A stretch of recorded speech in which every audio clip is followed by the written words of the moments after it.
반갑습니다. 주역 해설의 저자 산천인 김동수입니다. 지난 방송에서는 인생을 주역으로 해설할 수 있다는 것을 보여드렸습니다. 인생은 단 한 번뿐입니다.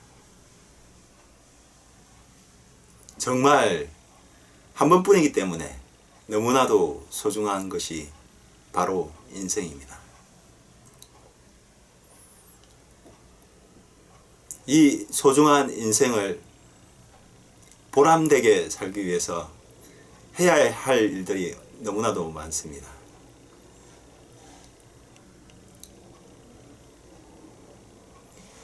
우리의 몸과 마음을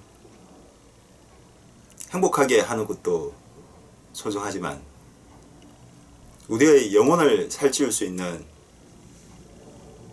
좋은 책을 읽는 것이 무엇보다도 소중한 것이라고 이 산천이는 감히 말씀드리고자 합니다. 한 번뿐인 이 인생에서 몸과 마음은 즐겁게 잘 먹고 잘 입고 잘 살면서 해보고 싶은 거 다 하면서 이 평생을 살지라도 영혼을 살찌울 수 있는 좋은 책 또는 좋은 말을 듣지 못하고 이 세상을 떠나간다는 것은 얼마나 한탄스럽겠습니까? 산천인이 여러분들에게 추천해드리고 싶은 여러 가지 책들이 있습니다. 죽기 전에 꼭 한 번쯤은 읽어야 될 책들.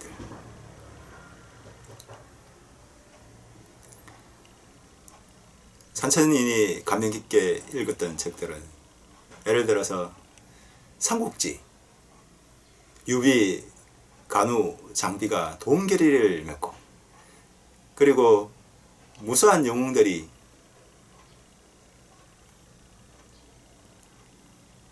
그 혼란스러운 삼국시대에 나타나서 천하를 호령하는 그 삼국지, 유비, 조조, 송건 이런 영웅들 그 삼국지를 읽지 않고 잘 입고 잘 먹고 잘 살면서 마음껏 즐기더라도 삼국지를 읽지 않고 이 세상을 떠나간다는 것은 너무나도 한탄스러울 것입니다. 산천이 또 감명 깊게 읽은 책으로서는 반야신경, 부처님이 이 세상에 태어나서 이 삶이란 것은, 인생이란 것은 생로병사, 태어나고 늙고 병들고 죽는 이 고통과 같은 인생, 고해의 바다인 이 인생, 이 세상, 고해의 바다, 이 세상, 이 세상에서 이 세상을 살다가 영혼이 고통 속에만 헤매는 것이 아니라 고통 속에서 구원받을 수 있고 해탈할 수 있는 그 진리가 담겨있는 부처님의 그 깨달음의 진리가 담겨있는 반야신경, 마하반야 바라밀다 신경, 그 속에는 불교의 진리가 담겨져 있습니다. 너무나도 소중한 말들이 많습니다. 색적 시공, 공적 시세.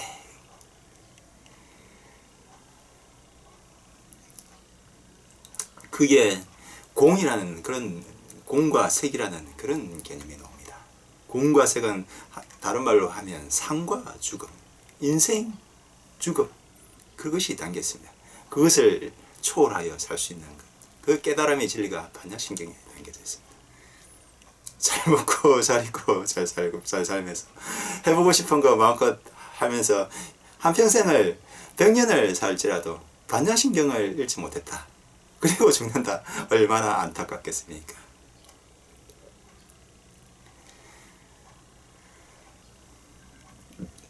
그리고 노자의 도덕경, 참 대단한 글입니다. 단 5천자의 글인데 거기에도 이 우주의 진리, 인생의 진리가 담겨져 있습니다. 도가도 비상도, 도를 도라고 하면 도가 아니요, 이름을 이름이라면 이름이 아니요. 노자 도덕경에서는 도와 덕을 이야기하고 있습니다.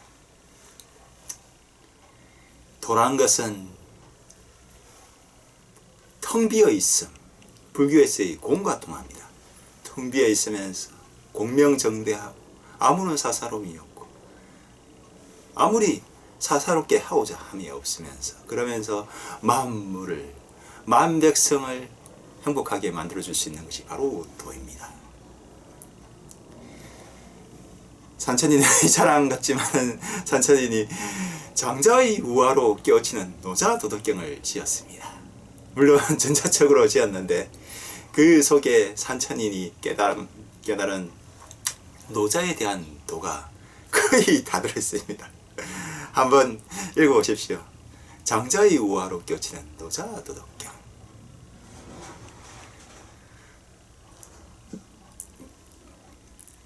여러분들 중에서는 장자를 모르시는 분도 혹시 있을 수가 있습니다.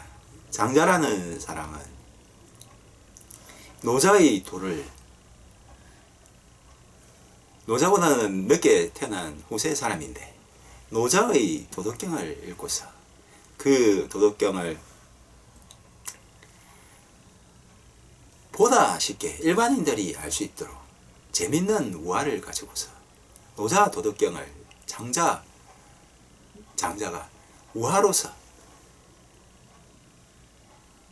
설명을 했습니다. 도란 이런 것이다.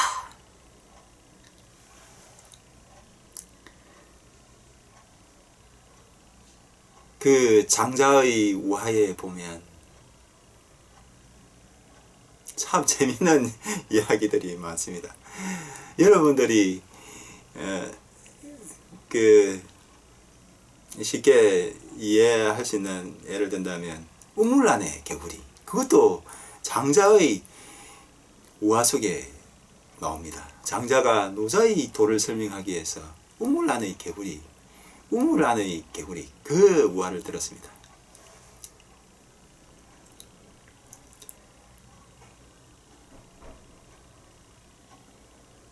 우물 안에 깨구리가 살고 있었는데 깨구리는 그 우물 안이 너무나도 넓고 좋았습니다. 거기에서 마음껏 헤엄치다가 배가 고프면 우물 밖에 나와서 잠시 쉬었다가 다시 또 심심하면 우물에 들어가서 마음껏 헤엄치고 물고기와 놀다가, 이렇게 해서 우물 안이 너무나도 크고 좋았습니다. 우물 안이 바로 개구리의 지상극락이었습니다. 그런데 어느 날 자라가 깨구리의 우물에 놀러 왔습니다. 깨구리가 자라에게 보시오, 나는 이렇게 행복한 이 우물 속에서 살고 있습니다. 당신도 들어와서 나와 함께 삶을 즐깁시다 하니까 자라가 우물 속에 들어가려고 하니까 너무나도 좁았습니다. 들어갈 수가 없었습니다. 그러면서 한마디 했는데 깨구리는, 당신은 저 동해 바다를 아십니까? 깨구리가 어떻게 동해 바다를 알겠습니까? 항상 우물 안에서 놀다가 그 넓은 바다를, 동해 바다를 본 적이 없습니다. 그래서 이 자라가 이야기하는 그 넓은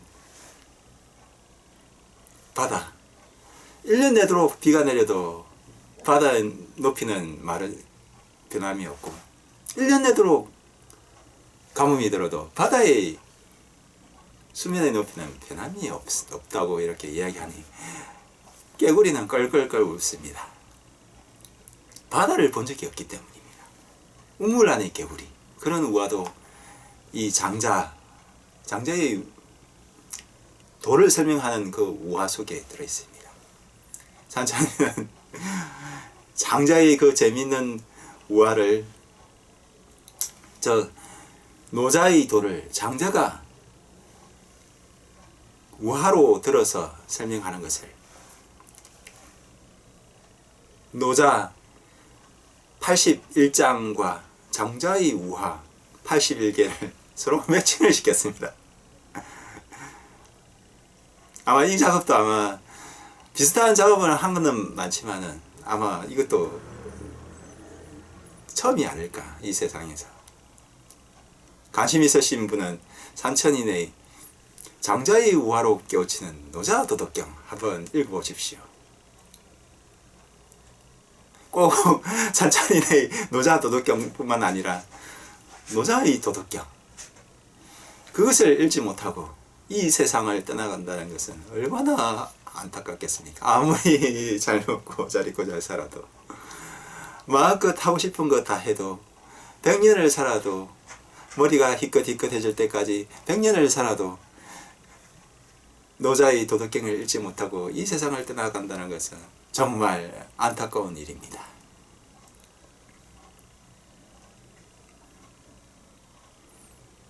다음으로 공자의 논어, 그 논어를 읽지 못하고 또 이 세상을 떠나간다는 것은 얼마나 슬픈 일이겠습니까? 논어 속에는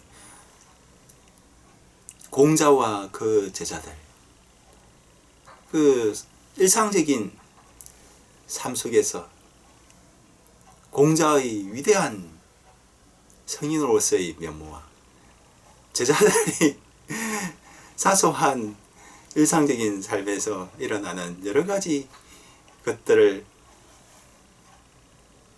공자가, 그 위대한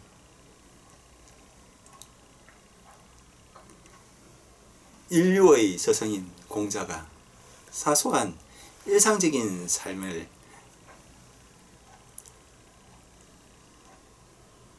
통해서 우주의 진리를 이야기를 하고 있습니다. 공자의 도는 인입니다.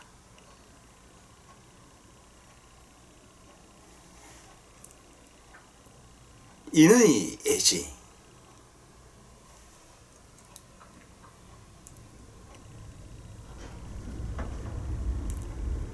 공자의 그 인의 애지, 사람이 사람답게 살 수 있는 것, 사람이 동물이 아니라 사람답게 살 수 있는 그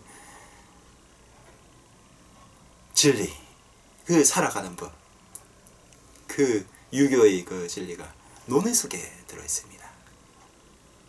논어를 읽지 아니하고 잘 먹고 잘 입고 잘 살다가 마음껏 하고 싶은 것 하다가 이 세상을 떠나간다 하더라도 논어를 읽지 않고 이 세상을 떠나간다는 것은 얼마나 안타깝겠습니까?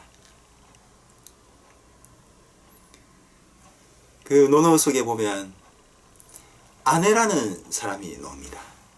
아내는 공자의 제자 중에서 1등 제자였습니다. 공자의 제자가 3,000명이 되었다고 하는데 그 3,000명 중에서도 최고의 제자, 수제자, 그리고 공자가 비록 아내는 제자였지만 스승이 존경하는 제자, 그런 제자가 아니었습니다. 오늘의 주제는 아내의 인생을 지옥으로 풀어보는 것이 오늘 방송의 주제입니다. 아내.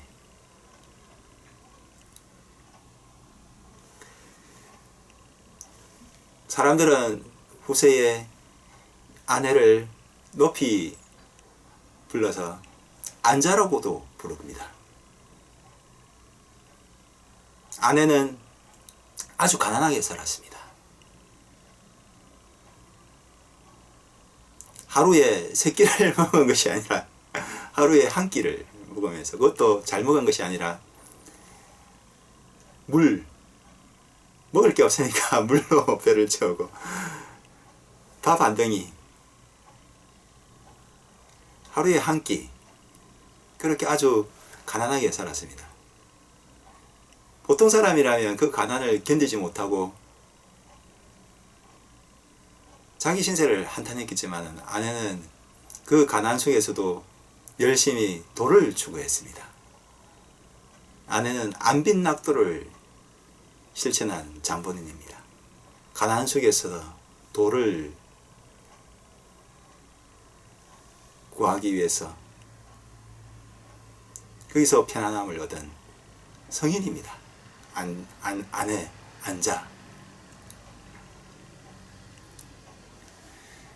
불행하게도 아내는 공자보다도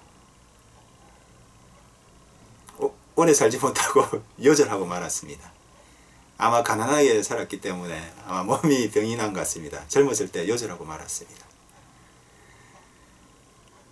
오늘 산천인의 주요 뉴스 주제는 안자의 인생과 이 산천인이 주역으로 안자의 인생을 한번 풀이해 보도록 하겠습니다. 지난 방송에 보여드렸던 인생을 주역으로 풀이하는 그 방법을 도입을 해서 안자의 삶을 주역으로 풀이해 드리겠습니다. 그러면 칠판을 보면서 설명을 하도록 하겠습니다. 오늘의 주제,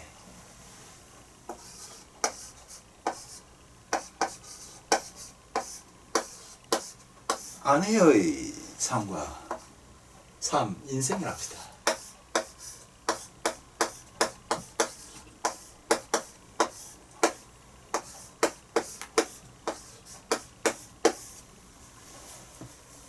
오늘의 주제는 아내의 인생과 주역입니다.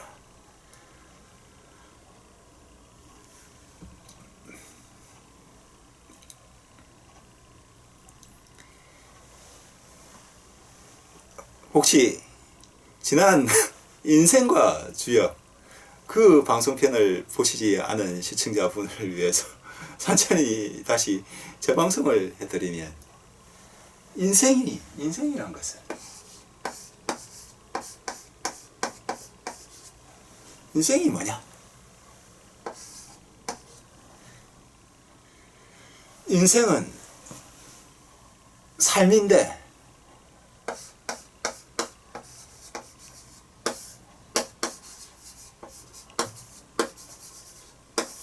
활동하는 것이다.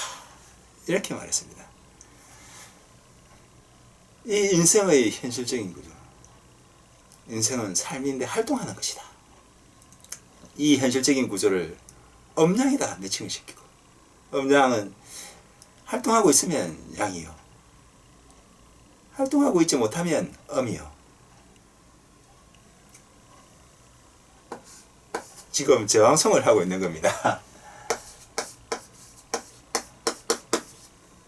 음양에서 yes 하면 양이요, no 하면 음이었습니다. 그리고 사상으로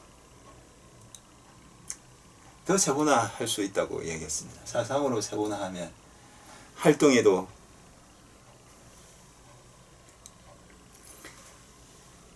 크게 두 가지 활동이 있습니다. 어떤 활동이 있느냐? 습관적인 활동,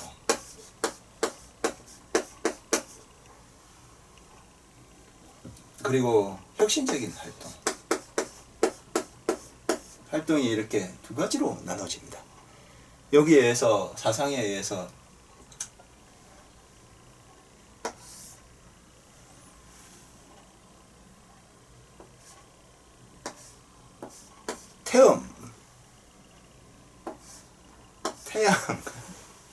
태음과 태양, 이게 태음이 앞문이면 태양은 뒷문이라고 했죠.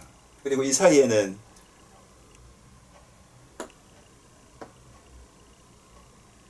소음, 소양, 이렇게 나눠집니다. 지겹겠죠? 아시는 분, 이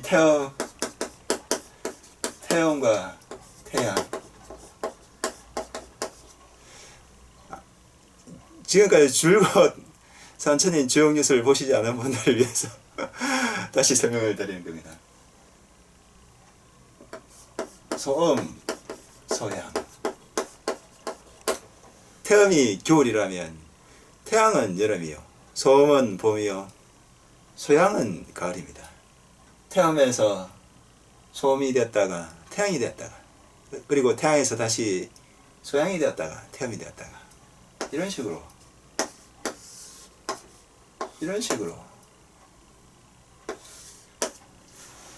계절이 변화하듯이 이런 식으로 변화를 합니다.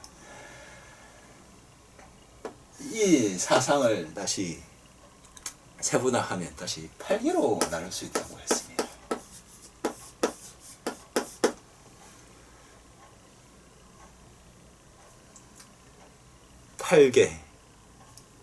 팔 개에서 앞문에 해당하는 것이 곤, 뒷문에 해당하는 것이 건. 곤이 앞문이면 건이 뒷문이요, 건이 앞문이면 곤이 뒷문이라고 했습니다. 이 나머지 6개는 저절로 하나씩 음기를 샀던가 양기를 샀던가 이렇게 하면 만들 수가 있습니다. 그러면 이 8개에서 이 곤이 의미하는 것이 뭐냐? 저 삶이란 것은, 활동이란 것은 크게 맨 아래 몸의 활동, 잘 먹고 잘 입고 잘 살기 위한 마음, 우리의 욕구, 하고 싶은 거 많은 오색이라고도 합니다. 오음오색, 맛있는 것을 먹고 싶고 눈에 보이는 뭘 하고 싶은 욕망들, 좋은 옷을 보면 좋은 차, 좋은 집 갖고 싶어하는 우리의 마음, 하루에도 수만 가지 생각을 합니다. 우리 마음은. 몸과 마음 활동에는 몸도 활동하고 마음도 활동하고, 그리고 영혼도 활동을 합니다. 안타깝게도 오늘날 우리 이 현대인은 몸과 마음은 열심히 활동하지만은 영혼이 잠자고 있는 분들이 너무나도 많습니다. 100년을 살아도, 몸과 마음이 즐거워도 100년을 살아도 이 영혼이 눈을 감고 있다면 얼마나 안타깝겠습니까? 죽을 때 후회합니다. 영혼이 활동해야 됩니다. 산천인이 이렇게 주역 방송을 하는 것도 영혼의 활동, 여러분들에게 영혼의 기쁨, 그것을 드리기 위해서 이 주역 뉴스 방송을 하고, 산천인이 또 주역 해설 책을 쓰고, 장자의 우화로 깨우치는 노사도덕경을 여러분께 또 책으로 쓰고, 이 모든 활동들이 여러분들에게 영혼의 삶, 영혼의 활동, 영혼을 살줄 수 있는 그러한 여러분들에게 피가 되고 살이 되는, 영혼의 피가 되고 살이 되는 그런 유익한 일을 하기 위해서 산천인이 지금 이 시간에도 이렇게 방송을 하고 있습니다. 몸과 마음과 영혼이 모두 잠들어 있는 상태, 활동하지 않는 상태, 이 상태가 바로 곤이 되겠습니다. 곤의 정반대인 상황, 그것이 바로 건이 되겠습니다. 그는 몸과 마음, 영혼 모두 왕성하게 활동하고 있습니다. 우리 일반적인 평범한 사람들은 몸이나 마음은 열심히 활동하고, 성인들은 소위 우리가 말하는 부처님, 애수님, 공자님, 이런 성인들은 영혼이 활동하는 분들입니다. 오늘의 주제가 되는 이 아내, 공자의 제자이지만은 성인으로 추앙받는 아내, 안자님, 이 안자도 바로 영혼이 열심히 활동했던 분입니다.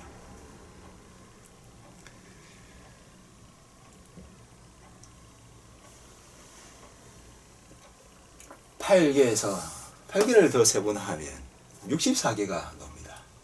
주역 64개. 산천이 여러 번 이야기하지만 주역의 다리는 주역의 64개를 아는 사람이 아니라 음양, 사상, 8개를 잘 아는 사람이 진정으로 주역의 달인이다. 늘 말씀드립니다. 왜냐? 음양, 사상, 8개를 잘 이해를 하면 주역 64개는 저절로 노는 것이기 때문입니다. 주역 64개는 구조가 사상의 구조와 닮았습니다. 사상은 위아래로 나누어져 있는 구조입니다. 64개도 위아래로 나누어져 있는 구조입니다. 사상에서는 위에 효, 아래 효 이렇게 나누어져 있고 주역 64개에서는 위 소성계, 아래 소성계 이렇게 나누어져 있습니다. 위 소성계, 아래 소성계가 합쳐서 대승계가 되는데 이 대승계가 64개가 있는 것이 바로 주역 64개입니다. 주역 64개를 해석하기 위해서는 사상의 도움을 받아야 됩니다. 사상에서 태음, 솜, 소양, 태양 그리고 각 계절 봄, 여름, 가을, 겨울이 나오고 그 봄, 여름, 가을, 겨울이 갖는 모든 뜻이 있습니다. 봄은 태어나고 여름은 성장하고 가을은 열매를 맺고 겨울은 저장하고 이 뜻들이 결국은 주역 64개 괴를 해석하는데 그대로 사용이 됩니다. 주역 64개는 마찬가지로 안문과 뒷문이 있는데 주역 64개의 안문에 해당하는 것이 바로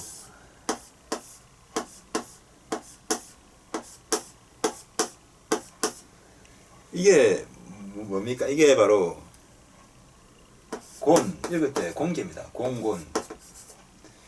의미하는 것은 땅지, 중지곤입니다. 중지곤.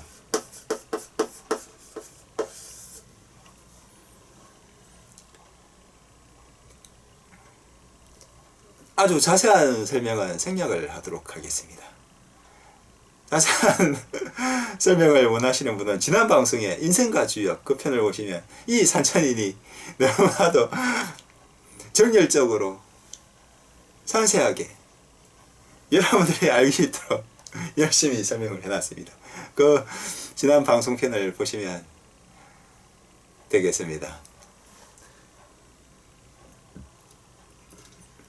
그래도 간략하게 설명드리면 위에 소승계가 의미하는 것은 습관적인 활동, 아래 소승계가 의미하는 것은 혁신적인 활동,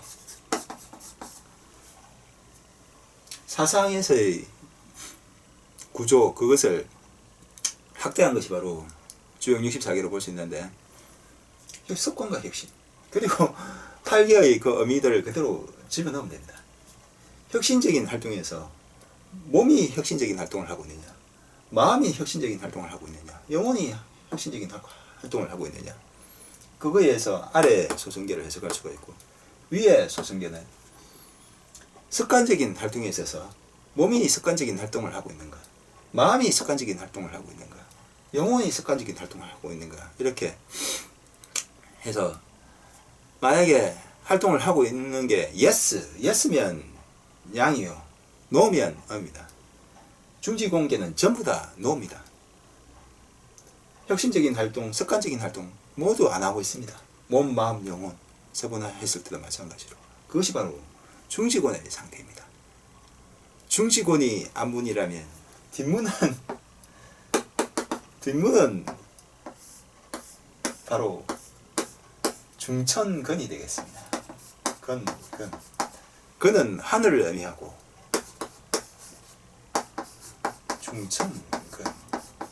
중천근은 중지공과는 정반대로 습관적인 활동, 혁신적인 활동 그걸 모두 왕성하게 하고 있는 것이 바로 중천근입니다.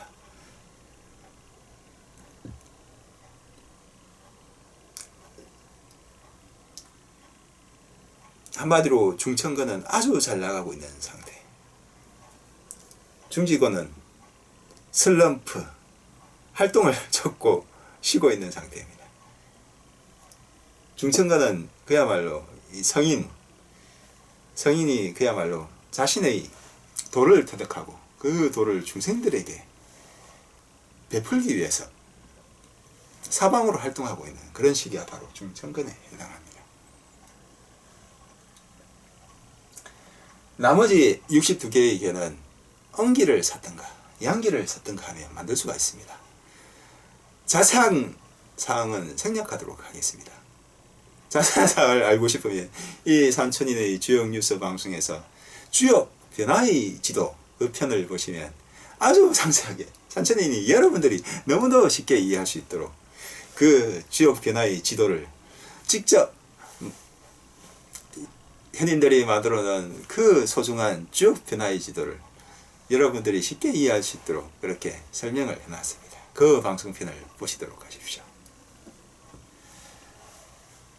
이상으로 지난 방송의 복습을 하였습니다. 그러면 오늘의 본 주제로 넘어와서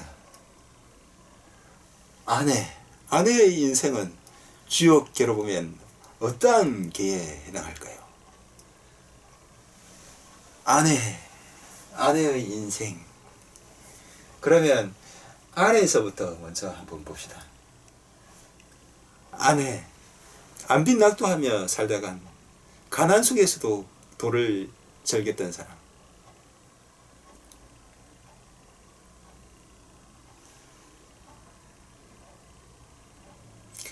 아내가 공자에게 인이 무엇입니까? 물었을 때 공자는 아내에게는 이렇게 대답했습니다. 극기복례. 자신을 이기고 애로 돌아가는 것이 인이다. 그렇게 말을 해드렸습니다. 공자님은 그 제자들의 수준에 맞게 이렇게 인을 가르쳤습니다. 공자의 제자 중에는 가지각색의 제자들이 많았습니다. 공자의 제자 중에는 자홍도 있었고, 자홍은 아주 머리도 좋고 잘생겼고 재력도 있었습니다. 그래서 공자님을 경제적인 뒷받침을 했습니다. 공자님을 먹여 살릴 수 있도록 공자님이 열심히 그 제자들을 가르치면서 유교의 그 도를 사람들에게 전파 활동을 하는 데 있어서 먹고 사는 경제적인 모든 뒷받침을 자공이 다 했습니다. 그런 제자도 있었고,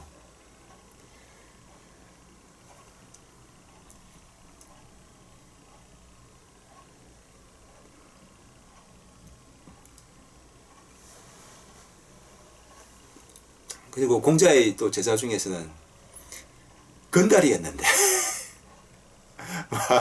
아주 성격이 아주 거친 아주 건달처럼 그런 건달이었는데 공자님의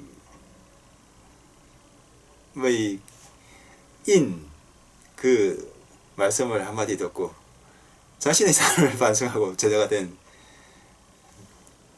그런 제자도 있었습니다. 많은 숱한 제자들이 있습니다. 논어를 읽어보십시오. 논에는 여러 제자들, 재밌는 제자들이 많이 나옵니다.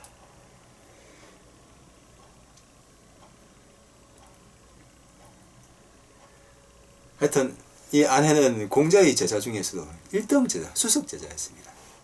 가난 속에서도 인을 실천하고자 했던 사람. 보통 사람은 하루도 인을 간직하기 어려운데 이 아내라는 분은 3개월 100일 넘도록 인을 간직하신 분입니다. 100일을 넘으면 계속 간직하고 있는 거나 마찬가지입니다. 공자 자신도 한 달을 인을 실천하기 어렵다 했는데 이 안자라는 분은 3개월, 그러니까 저 평생을 인을 실천을 하는 능력을 가진 분이십니다. 대단하신 분입니다. 안타깝게도 여절했지만은 이 아내의 인생이 주역계로는 어떻게 표현될까 궁금하시죠? 한번 살펴봅시다. 먼저 맨 아래 혁신적인 삶에서 몸은 혁신적인 활동을 하고 있는가? 아내. 그분은 뭐 가난하게 사셨습니다. 소박하게 살았습니다.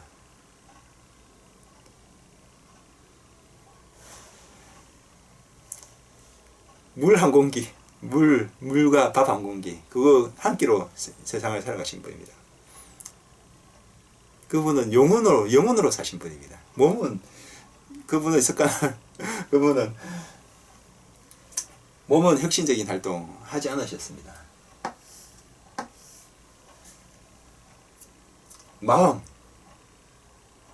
마음, 맛있는 거 먹고 싶고, 보기 좋은 거, 편안하게 살고도 싶고, 배설도 하고 싶고, 남들보다 더 잘 나가고 싶고, 그런 욕망들. 그분은 벼슬을 할 수도 있었지만 벼슬을 하지 않으셨습니다. 오로지 도를 추구하기 위해서. 그래서 그분의 마음은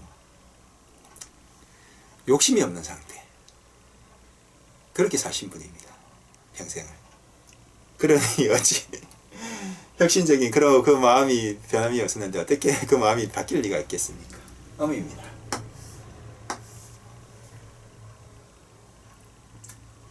영혼은 혁신적인 활동을 했느냐? 그분은 늘 유교의 도를 깨우치기 위해서, 인을 알기 위해서 평생을 계속 공자님께 물음을 던지고, 그리고 실천하고, 다시 또 물음을 던지고, 늘 일신우일신, 그렇게 하신 분입니다. 영혼에 있어서는, 영혼의 혁신적인 활동에 있어서는 그야말로 남들에게 뒤처지면 서러워할 정도로 아주 적극적인 분이었습니다. 그래서 양입니다. 그러면 이 개가 뭐냐? 아래조선계에서 혁신적인 삶에서 이 조선계가 주역에서는 읽을 때는 산, 괴로서는 관계입니다.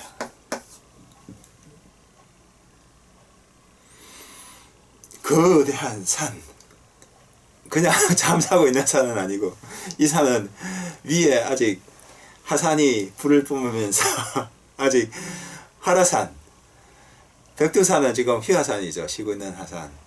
이 산은 쉬고 있는 하산이 아니고 하산 활동이 진행되고 있는 그런 산입니다. 그리고 위에 소승계로서, 위에 소승계는 이제 습관적인 삶, 습관적인 삶에서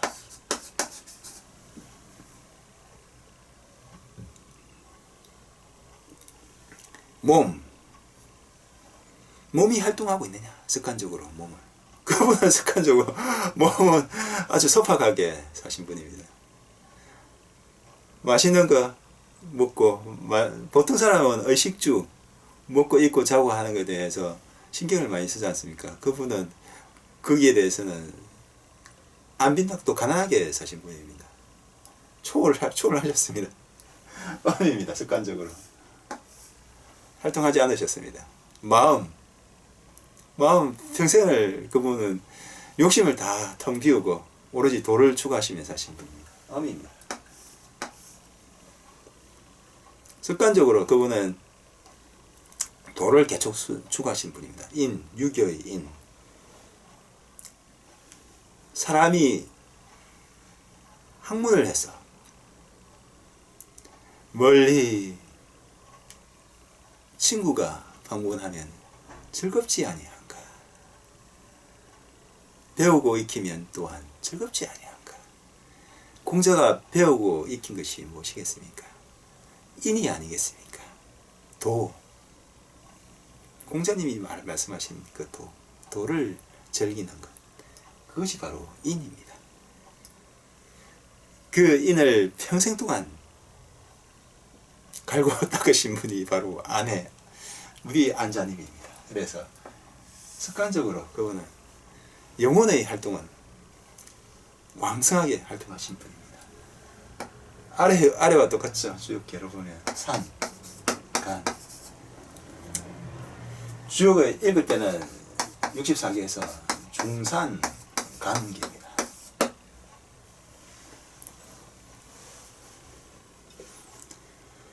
공자의 3,000명 제자 중에서 1등 제자였고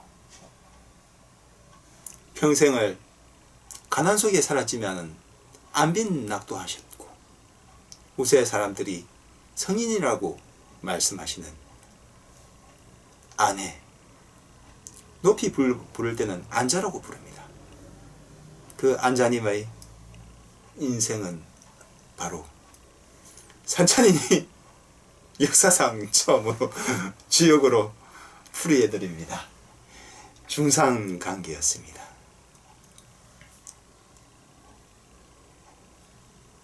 오늘의 이 주제는 바로 이 중상관계.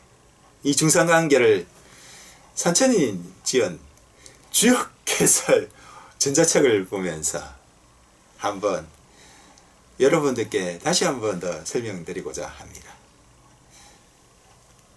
산천인의 주역해설 책에는 이 산천인의 모든 전기가 100%는 아니지만 50%가 거기에 담겨져 있습니다. 주역 해설 그 책을 보면서 우리 이 안자님의 인생을 다시 한 번 더 생각해보는 그런 시간이 되도록 하겠습니다.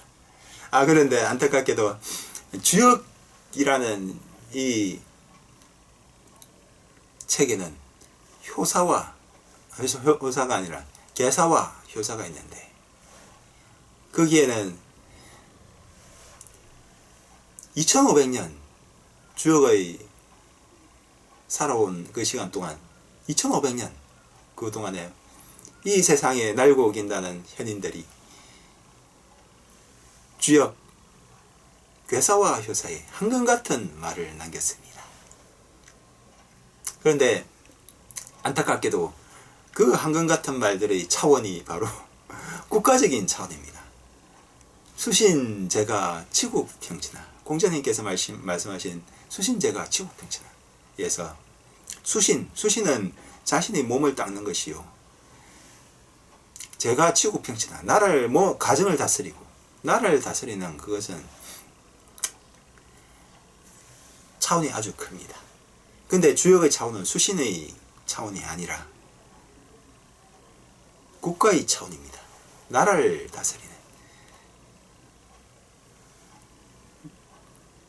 보통 사람들은 주역을 점치는 책으로 알고 있는데 절대 주역은 점치는 책이 아닙니다. 공자님이 하늘나라에서 울고 계십니다. 주역은 나라를 경영하는데 참고하는 서적입니다. 지금 우리나라가 경제적인 위기를 겪고 있다. 그러면 어떻게 이 난국을 타개해야 할지 그 전략을 세워줄 수 있는 한금같은 말들이 주역의 개사와 효사에 들어있습니다. 국가적인 차원입니다. 그래서 주역, 효사와 개사를 읽을 때는 특히 오늘처럼 이렇게 아내라는 분은 한 개인이지 않습니까? 개인의 차원으로 주역을 해석을 할 때는 유출을 해서 효사의 그런 말들을 직접 이해하는 것은 안 됩니다. 맞지도 않습니다. 여러분들이 유추하는 것은 가능합니다. 주역의 개사와 효사의 그 뜻을 유출을 해서 아내의 안빈낙도의 삶을 사신 이 안자님의 삶을 한번 살펴보시기 바랍니다. 여러분들에게도 여러분들의 인생을 살펴보는데도 좋은 도움이 되고 기회가 될 것이라고 이 산천이는 믿습니다.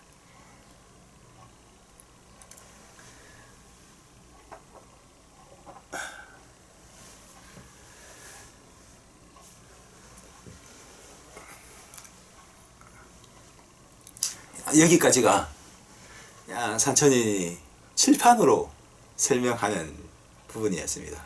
이렇게 방송이 길어져서 이 산천인도 잠시 쉬었다가 나중에 전자책을 보는 편으로 방송을 하도록 하겠습니다.